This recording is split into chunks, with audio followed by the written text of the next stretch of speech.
To understand how much of an effect Steph Curry has had on the NBA, we need to take a trip back in time to a different era in basketball altogether. Believe it or not, there was a time when teams didn't space the floor to the three-point line and preferred shooting 20-footers and forcing it inside to the post for tough, contested shots, where driving to the basket would be an adventure, sometimes capped off with a lot of contact, and the pace was like watching a young turtle trying to make it out to sea. I got a feeling. When Curry came into the league, the three-point frequency had been fairly static for several seasons, and during his rookie year was ridiculously low compared to how often the NBA shoots them now. In this environment, Curry played as a combo guard and couldn't hunt for three-point shots outside of the very conventional norms of the team offense in the half court. In fact, he played more like Chris Paul back then, letting the offense generate plenty of mid-range shots. Here is pinch post right out of the triangle offense, and imagine Steph not pulling the trigger now with that much space. Instead, he punishes a switch with a pull-up from 18 feet. They run pinch post again. Notice how the catch is made right at the elbow instead of the three-point line like today's offense. And as a result, Steph's shot is from 20 feet, whereas defender goes under. Here's more triangle-influenced offense out of the high post, as Curry comes off a pin down into handoff, only to shoot a wide-open shot from the top of the key. Curry generated his threes pretty traditionally, running a horn set to get a double pin down and kick out from the post, where teams would still lack urgency to find him cutting open from deep. Here's another horn set where they flare cut Curry to the left wing, and it was remarkable how often defenders would go underneath screens for him, and the clip cuts out short, but trust me, he hit that one. The transition three, which would become one of the biggest weapons, only existed as catch and shoot shots, as he'd do the traditional numbers break thing by running to the line and patiently waiting for the pass to come. There was a little bit of evidence that Curry could be a serious threat coming off a ball screen, but you just got the sense it was his last option, and only when a defender would foolishly drop underneath. Every so often, you'd get a glimpse of the audacity that was to come, but he clearly tried to stay in his lane and not break any cheat codes with his distance shooting. The first jump in three-point frequency for Steph comes in the 2011-12 season, and I have no doubt it's related to Klay Thompson getting on the floor alongside him for the first time. Now, the defense has to deal with two shooters that can spread the floor, and there's no question that when Klay got the ball on the perimeter, the defense's focus would turn that way, opening up three-pointers for Curry. I'm also sure it has a little something to do with the Warriors trading ball-dominant guard Monte Ellis and getting back Andrew Bogut, someone who's a terrific passer and encouraged others to move without the ball, knowing he'd find them for gorgeous dimes. While the offense started to open up under Mark Jackson, he was still being pulled by the dinosaur mindset that their mid-range was as viable as a three-point shot. It was almost shocking to see Curry attack the drop coverage of a ball screen by dribbling into a 17-footer, and the number of times he shot just inside the three-point arc with the big nowhere near him was astonishing to me. And what would be an automatic flare cut for a three-point shot turned into a backdoor cut as he started getting a glimpse into improved finishing in the basket for Curry. On this pin down, he knows he can soften up the defense by getting downhill and into his floater game, which became a real weapon throughout the next few seasons. Not every NBA player develops so many new skills year over year like Steph was doing. And the key is his clever and out-of-the-box training routine. And it's the same kind of routine you need to do with geology, skincare that is so important to me now that I've gotten no less than 3 unsolicited compliments recently telling me I look much younger than my age. Geology asks you a few questions, then their team of dermatologists design a regimen just for you. Their face wash smells amazing with a strong citrus scent. It's thick and really rubs into your skin, and when you rinse it off, it leaves my skin feeling cleaner, tighter, and fresher than anything I've ever used before. Click the link below and you can take the 30-second diagnostic quiz, and best of all, get 70% off your first purchase. Trust me when I tell you this is a game changer, and I was someone who'd never pondered skincare before. But as we all get older, it's more vital to take care of your skin with Geology. So save 70% with my promo code CoachNick. Geology. Good ingredients, good skin. It's that simple. What wasn't simple was how often Steph would end up shooting just inside the line or standing on the line itself that made me wonder if you could hear me shaking my head. considering how much farther behind the line he shoots them today. I imagine eventually Steph would have gotten unleashed regardless, but it was during the next season, 2012-13, when we started to get an indication that his three-point shooting thing, particularly off the dribble, and even more importantly in transition, was going to change the entire league.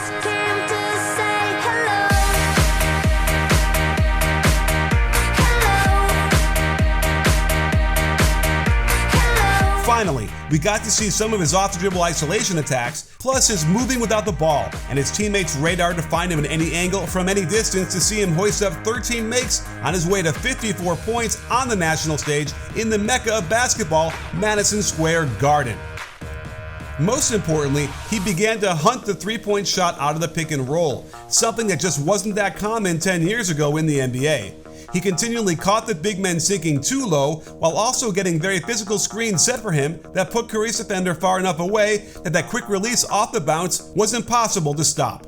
He could also add as much arc as necessary while still controlling the ball flight and distance. And this performance, despite the Warriors losing the game at the end, was the gauntlet as Golden State started to sense something special. That said, even in this game, we still saw him isolate and hunt for the mid-range shot, with this one getting unceremoniously blocked, and heading into the 13-14 season, the Warriors still weren't quite ready to embrace the wide-open game that would unlock multiple titles. With Daryl Morey's analytics entering the picture, it was the Rockets who were considerably ahead of everyone else in three-point frequency, with the Warriors at a distant 7th. And more importantly, they were dead last in passes per game, as the ball wasn't moving and the offense ranked a very average 12th in offensive rating. Turn down for what?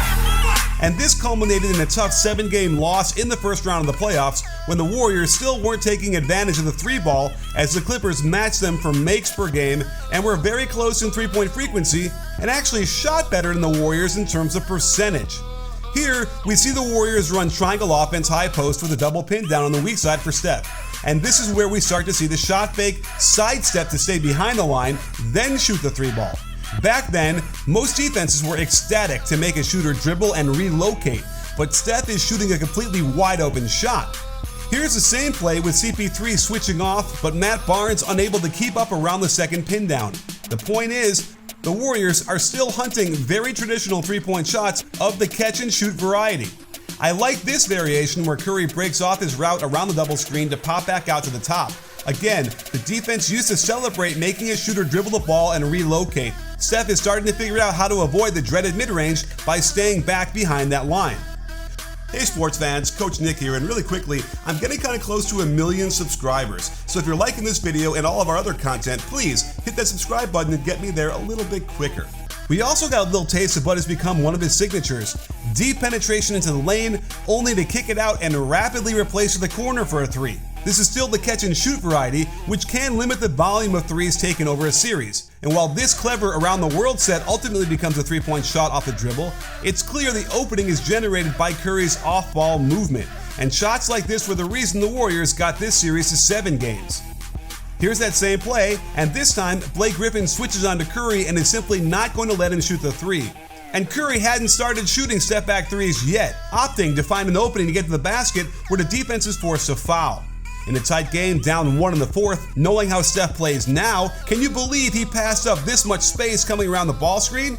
Instead, he tries to stretch it out into a reverse layup, and DeAndre Jordan just erases the shot. The high ball screen is a great idea, but with 3 utter non-shooters around him, he has no space once he gets in the lane. While this could have been an ISO on the slower Blake for some sort of 3, instead it's a traditional drive and another block shot.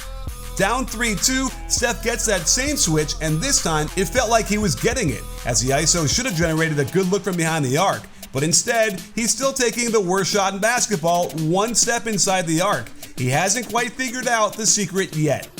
The other issue that would plague Steph is when they rely on his off-ball movement so much in the playoffs, the defense is allowed to manhandle him a lot more than if he was dribbling the ball. This was a foul, but throughout the stretch of seasons, he didn't always get it. Again, he comes off the double ball screen and opts to get downhill into a 19-footer. This is the big no-no for an off-the-dribble shot in today's game, but was still very common and explains why the three-point frequency wasn't higher. Another isolation at the end of the game, the Warriors won, and what would have been an exclamation point of a deep three ball in CP3's face turned into a low-efficiency contested long two air ball that kept the Clippers in the game.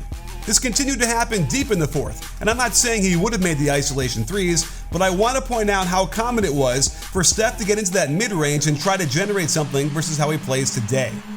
With the arrival of Steve Kerr as head coach, changes were coming. Oh, don't you dare look back, just keep your eyes on me. I said you're holding back. She said shut up and dance with me. This woman is my destiny. She said ooh, shut up and dance with me. They weren't completely dramatic during the regular season of 2014-15, but we started seeing a lot more glimpses of the modern Curry. And in the playoffs, where the three-point advantage could be magnified the most, the Warriors beat their opponents in three-point frequency by a large margin in each round. And this became an unfair edge for several seasons until the rest of the league caught up. One action Kerr added to the Curry attack was having him screen off ball first, then come around hunting for a shot. This would serve to distract his man for a moment as the cutter cleared, and then they'd run Steph off some sort of pin down into an open shot. Steph's willingness to get physical should be noted, and this willingness to set the screens was directly related to how open he could get flying around his own pick immediately afterwards. Even a quick brush screen could serve to pull his man out of position to help guard the cutter, leading to the opportunities for hyper-quick releases off the flare cut. Watch how his man opens up on the high side, mindful of the cutter Curry is screening for, and that leads to him being 3 steps behind as Curry gets the quick release off in the corner.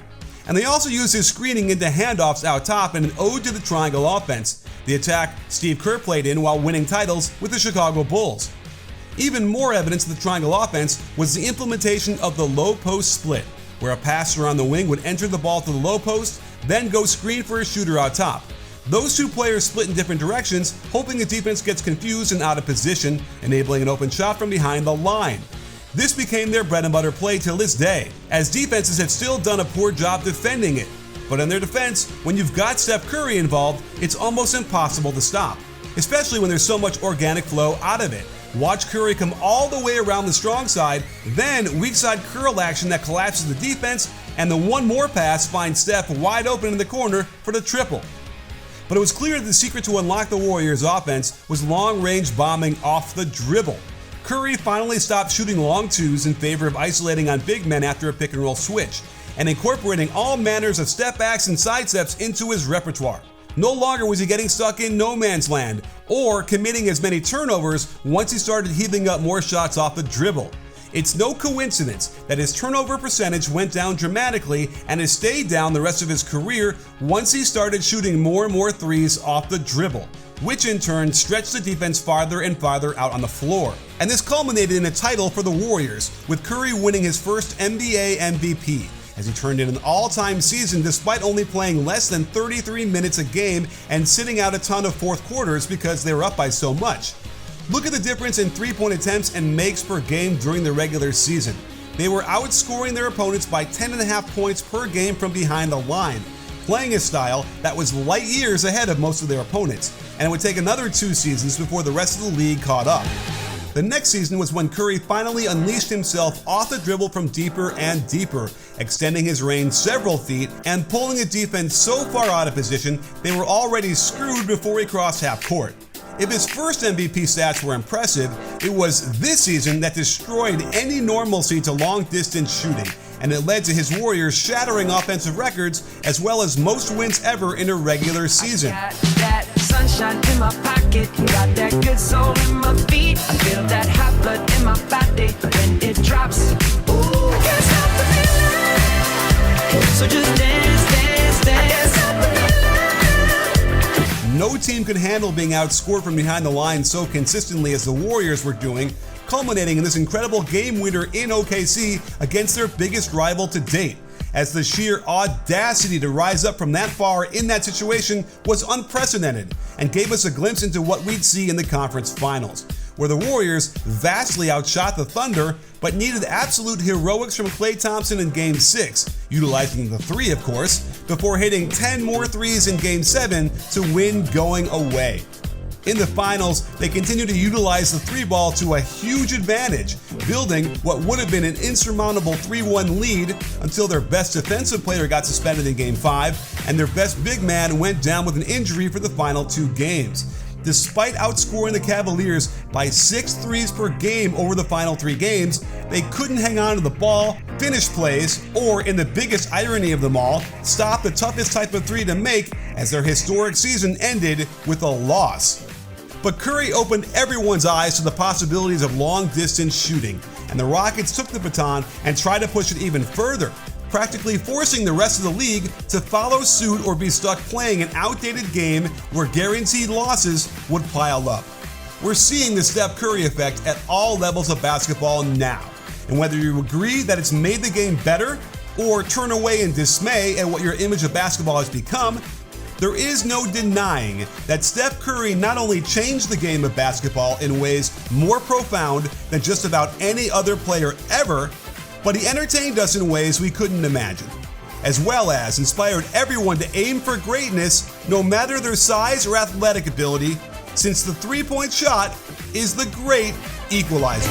Break it down. Got this feeling in my body. Can't stop the feeling.